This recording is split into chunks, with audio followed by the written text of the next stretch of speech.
Hello, light children, and how are you doing today? Welcome back to the Artist Corner with your favorite person, your favorite artist, Manzelin Blair. And today, honey, we're gonna talk about pre-release depression and how real that is. And nobody talks about it. Okay, so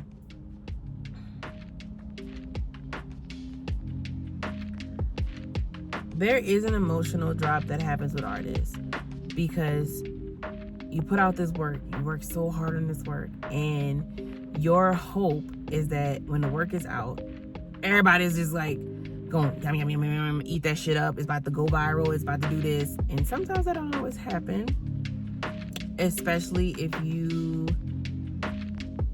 and not to say you're not doing everything that you're supposed to do, because I'm not gonna say that, because you could be doing everything that you're doing, everything you're supposed to do, everything that you're supposed to do, everything that is, you saw my ears pop out. Everything that you're supposed to do, everything that you feel in your power. I think I like this hat this way. That you feel in your power that you should be doing in order to promote yourself as an artist and your work and shit. You following, the regimen. I'm giving you all the cues and P's and Q's, and you're like, Manzelin, it's not working. Nobody's like gravitating to my work, and like my album, streams aren't going, and like what's happening? I'm starting to feel like maybe this isn't for me, and I'm a little sad and I'm a little depressed, and you're like, what am I doing all this for? And you start to have this like glim of, I don't know if I want to keep going. I'm here to tell you, and I'm gonna hold your hand while I tell you this. Give me your hand. Don't stop. Keep going. This isn't the end of it. This is just the beginning of it. And your fans, your audience, everything that you've been working hard to get will come. Okay?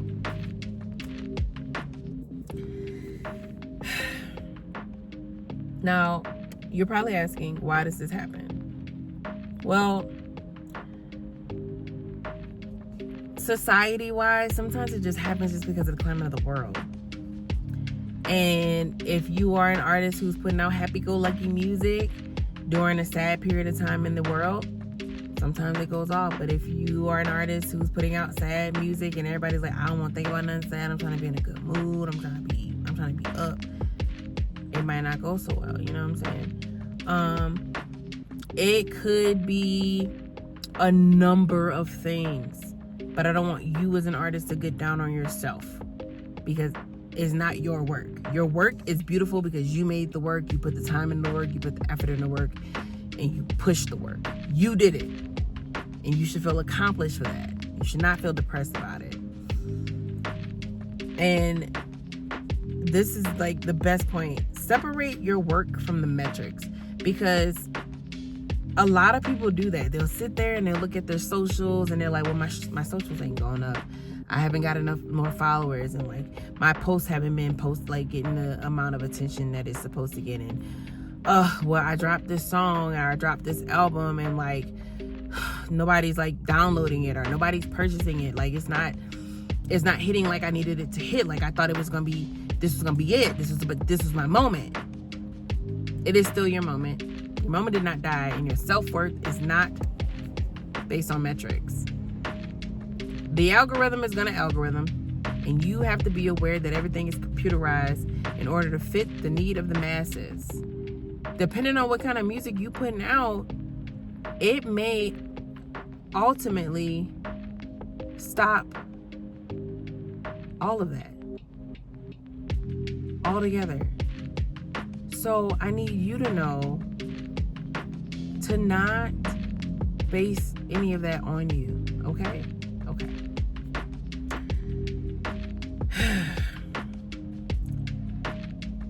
What you should start doing after you release a project, a piece of work, or anything is create a post-release ritual instead of a doom scroll. Like, once it's released and into the world, yes, I want you to promote, I want you to push, I want you to do things, but don't doom scroll. Don't go on your socials and be wondering who is liking what and who's doing what. Like, no. Create a ritual for yourself of, okay, we're releasing, so I'm going to have a personal release party for me. I'm going to celebrate that we did this, that we accomplished this, that we made it happen. Because I feel good about the work that I did. Right? Okay. So that's how that should go. And then I want you to talk about creative blocks, the industry silence, and unmet expectations. I want you to sit down and I want you to journal about that. Okay? I want you to talk about your creative blocks. Like, what's making you feel so down about your work? And why do you not think it did what it was supposed to do? Write that down. And then I want you to talk about the industry silence. Like, why do you feel like the industry is being silent to you right now? Because you just dropped the work, you did all the work, and nothing's happening. And then I want you to talk about your unmet expectations. Like, what were you expecting when you did all this? Like, what were your expectations? And then I want you to release all that, and not, because none of that is true. It's probably all stuff that you created in your head. Okay? We are not here for a short time. We're here for a long time. We want longevity. So if it doesn't hit the first month that it's out, if it doesn't hit the second month that it's out, it doesn't mean that it was failure. You're wanting longevity.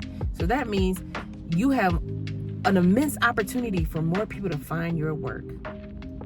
This is going to be on the shorter end of our episodes because this one is, I want you to decompress if you are in the process of releasing work and it didn't hit like you wanted it to, okay? I love you, light children. Thank you so much for being here at the Artist Corner. We have another episode to go in this month, and I hope you enjoy it. I hope this has been influential to you as it is for me because I love talking to you. But I do want you to talk about those things with yourself in journal. So, with that being said, love you, light children. Meow.